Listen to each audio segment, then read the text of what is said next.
And buenos dias, GnGs. I am Trekkw2ks. Today is a Sunday night. I am tired. It has been a play soldier weekend, and I've been in the sticks, literally in the bushes since Friday. So I really was debating about even trying to do any kind of actual recording.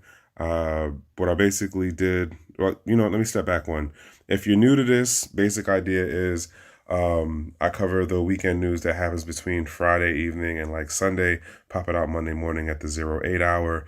And usually there's a number of things that happened. It was a drill weekend, an extra long one. And so I'm tired and I'm not going to run through as many stories as I usually do. I basically just picked three. Other thing to note is, for what I had saw, I feel like GnGs will definitely pick up on some of the stories that I didn't look to do myself, as well as someone else within the network, the collective, Gentlemen of Crypto channel will probably cover this story too, because there were a number of things that came out. But yeah. And so, before I actually do jump into the stories, I do like to say thank you to the people who are following and who do come in at the 8 o'clock hour and look to, jumping on the live talk and stuff. Sometimes I'm up, sometimes I'm not, but I do appreciate engaging with y'all who do actually tune in and just aren't getting caught up in the FUD and the FOMO about what's going on in the space and are trying to get more of a contextual understanding about how this community, how this market, how this industry is maturing, right? So that's always a good thing to have better understandings so you can make better decisions. And I'm not saying I'm doing this as a financial advisor, a CPA, or a lawyer, but I have noticed some patterns, and I'm hoping that I say something that you guys can have a better or easier time in trying to, get what you get out of this space. Or at least it gets you to question things more. A lot of questioning. Nonetheless, I appreciate all of y'all who do tap in, and it's including the scammers. I see what y'all are doing too. My imposter, by the way, on IG is still there. But nonetheless, moving on. So this first joint right here, let me pull this down. Bam. So if you do not know who this lady is, her name is Caitlin Long, right? I've talked about her before. What is it, like a week or two ago? She basically did something where she went to the SEC with documentation about FTX before everything exploded. And they basically said, you know what, mind your business, don't worry about it. You don't know what you're talking about. And then they started actually giving her smoke for her company that she has, which is like called Custodia Bank or something like that. So this post got released in one of the other groups that I'm in. This isn't in the Warrior Discord group. This is a different thing altogether. But anybody can find this on Twitter. What else? Link for this will be in description, so you can definitely follow up on this and read the thread. The basic idea when I seen this in the group that I got it in, and I read through it, it makes me ask the question, did she learn her lesson about looking to do the, quote, right thing and trusting authorities and agencies like the SEC to do, quote, the right thing? Or is community policing the way to go?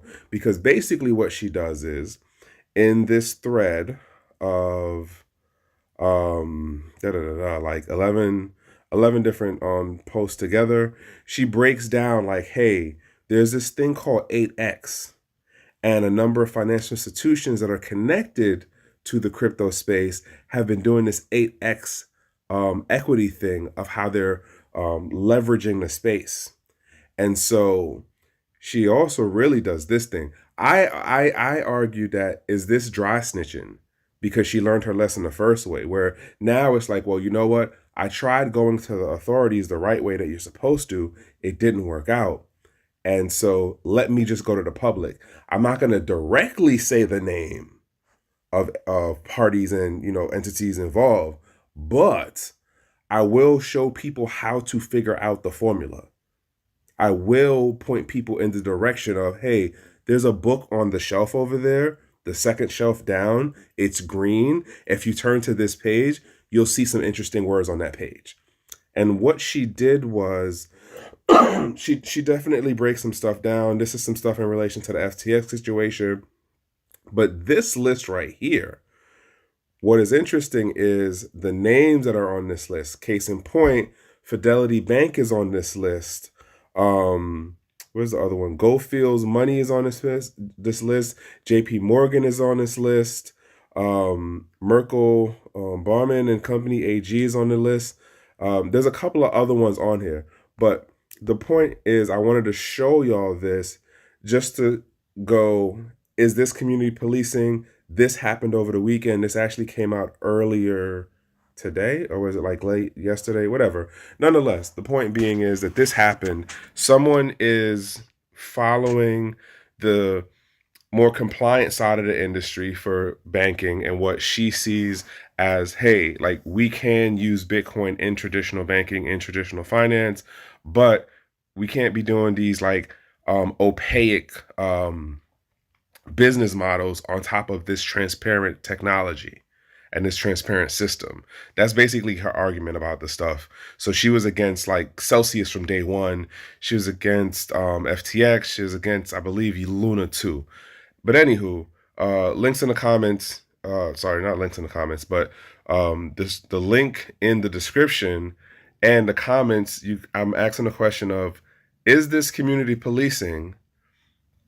Is this a better way to go about informing the public of what's going on, warning the public of the dangers of what's going on?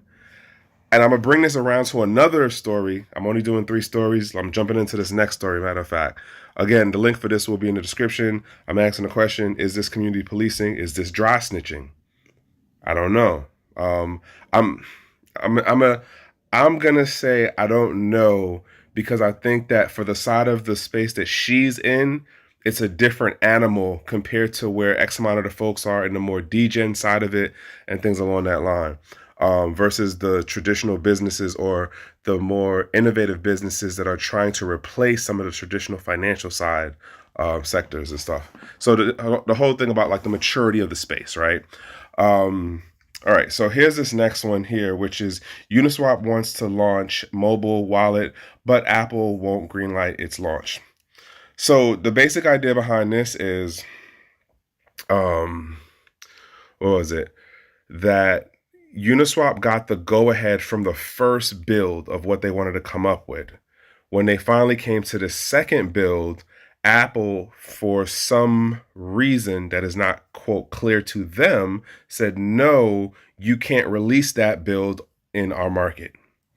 And meaning that they couldn't do it on the Apple phone through the Apple, what is it? It's not Apple Play. I forgot what it's called, App Store, something like that. Obviously, as you can tell, I'm not an Apple person, right? Which also makes me wonder. And I really have to wonder about this thing with doing these exclusive deals with Apple first before introducing things to Droid, especially considering that globally, Droid is the larger global market. Granted, here in the States, like, okay, yes, Apple has figured out how to get people to buy new phones for the most stupidest reasons. But how long does that work for? Not to mention, it's a smaller user base. Like, why not go for the one that has the bigger user base? But that also then goes to show, in my opinion at least, how Uniswap is looking, or like how Uniswap is used. It's not really used globally like that, because if it was, y'all would have went to the Android phone instead of just using the Apple setup first, because that's the American market. It's not the global market, it's the American market. But nonetheless, this is what happened with them, which when reading what it would be, basically like it'd be like using the desktop version on your phone, which arguably is a very big convenience, especially for the folks who are doing the type of trading and stuff that you can do on the desktop version of Uniswap. So yeah, I can see how this would be a big hindrance to them, or at least a speed bump on their roadmap for how they were looking to do their market adoption, especially in preparing for the coming the coming bull market. Like, so during the next halvening and all that, like, that's what this is about right here. This is all about, hey, we need to start putting in the products and services now, work out X amount of the kinks, because, all right, so I don't know if this was supposed to be released last year and this is just coming out, because there was something on here that said December 2022 right here. But I don't know if that was actually supposed to be December 2023, because this article was written on the 3rd, which was Friday. So I don't know what's going on there. But nonetheless, like, this is what we're seeing right now for some of the things happening. Yo, that also reminds me, MasterCard put out, I think on Saturday, that they were gonna do their settlement in CBDCs for any kind of cryptocurrency, I think purchase or anything like that, or transactions. So the thing that King has said, I think a week or something ago, when they first made the announcements, I know I'm going off on a tangent. Sorry. The point being is, what we're seeing the traditional companies do, the crypto companies do, they're preparing for the next halvening, which leads into the whole bull market thing, which is the end of the crypto winter and blah, blah, blah, right? So they're trying to get the tools and things in play, so when the rest of the non-crypto believers or the latecomers or whatever start getting in, they get in and they're like able to hit the ground running with tools, with wallets, with services that are more convenient and advanced and intuitive to what, you know, the newer crypto people kind of like want, what they would look to expect in their traditional experience of fintech. That's what I'm trying to say. And that's what we're seeing the companies trying to do right now. So, you know, coming in the next couple of months and all of that stuff, again, not financial advice in regards to which thing you should mess with or not. I'm not a CPA, I'm not a lawyer, I'm just some guy on the internet. But the idea being is, this is them trying to set the stage for their market adoption. All right. And so the last joint I'm jumping into is this story here. So when I saw the title, I was just like, wait, what? So now, okay. Gary Gensler's connection to Binance uncovered an explosive Wall Street Journal report. So it goes, Binance report responds to Wall Street Journal's report. CZ urges Twitter followers to ignore fake news, FUD, and attacks from the media. First off, he did, at least how it's written in this article, it doesn't look like CZ actually flat out says any of what was in the Wall Street Journal is true. I didn't go digging in the CZ tweet, so I don't know if he said that specifically, but at least how this is written, that's not what it looks like. So now, here's the thing to note. The basic idea is this. If you've been in the space for any amount of time, and I'm really talking like if you've been in the space pre-COVID, you know that, or it is generally understood, that Binance US was a response of Binance to the US regulatory space trying to come at them early when it came to the whole thing about compliance and the level of compliance and KYC AML stuff that they were doing. And the US regulators were arguing they weren't doing enough. So they spun up Binance US. And the idea was that, hey, we'll just push all of the American users over there. And if, you know, you're an international person, you're cool on regular Binance. If you have other ways of accessing international Binance, so be it. All right. Now, basically what this article is saying in it is that I believe when Gary was at MIT, they looked to seek his advisory, him as an advisor to Binance. And it didn't get cleared, and it might have been more on his side than their side. Not 100% certain on that. The bottom line is they tried to get him before 2019. It didn't happen, but there was a conversation or some level of engagement that happened where it went along the lines of, hey, if you want to be able to stay in the American market, spin up a second company. Have it just be exclusive for the American users. This way, to the regulators, it looks like you are actually being, you're following their lead in how they're saying they want something more compliant to the American user base. Okay, great. And while you do that, also make sure to promote the whole thing about compliance and following KYC and blah, blah, blah.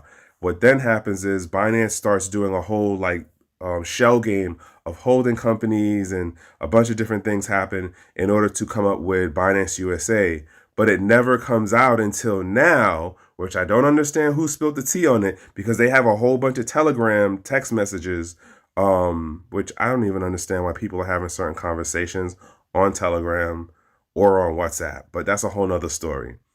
Nonetheless, it comes out through the Wall Street Journal. Hey, they're talking about stuff like trading. They're talking about like what was the strategy, or what would we do if we open up the American Binance, and like how would we promote it. So it gets kind of in depth. I obviously did not go through and read the Wall Street Journal joint, but nonetheless, the story does come out that Gary Gensler is connected to, let's say, I'm gonna say the CZ Binance camp, which then makes me wonder, is all of the dragging that we're seeing going on over the last, let's say, 3 months, 4 months with Binance, what the fuck is that about?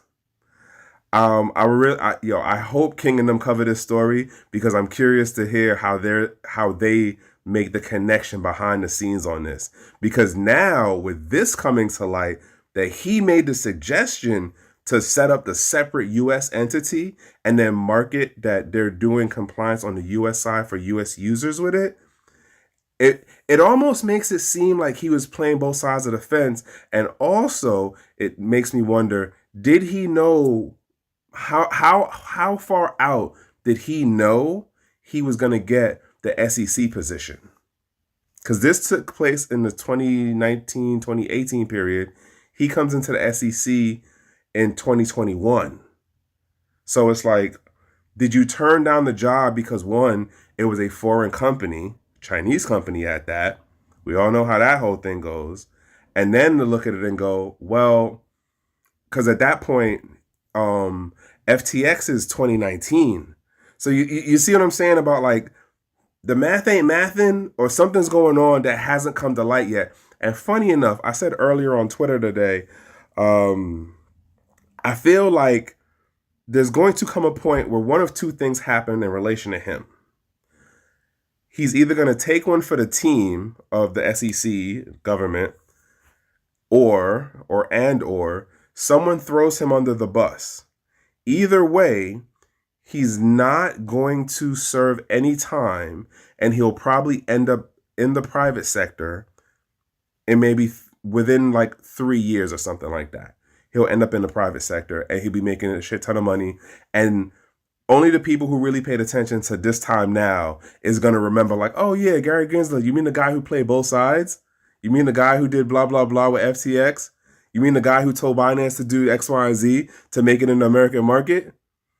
Like, yeah, those of us who keep the receipts, we're going to be the ones to be like, oh yeah, that guy right there, nah, he's not copacetic to the space. But nonetheless, those are the 3 stories I got. Like I said, short joint. I'm tired and I got to deal with some stuff in the morning early. So I'm going to get this put together. Last couple of things being is still rolling out these episodes and trying to play catch up for the backlog for Meta versus the Other Side.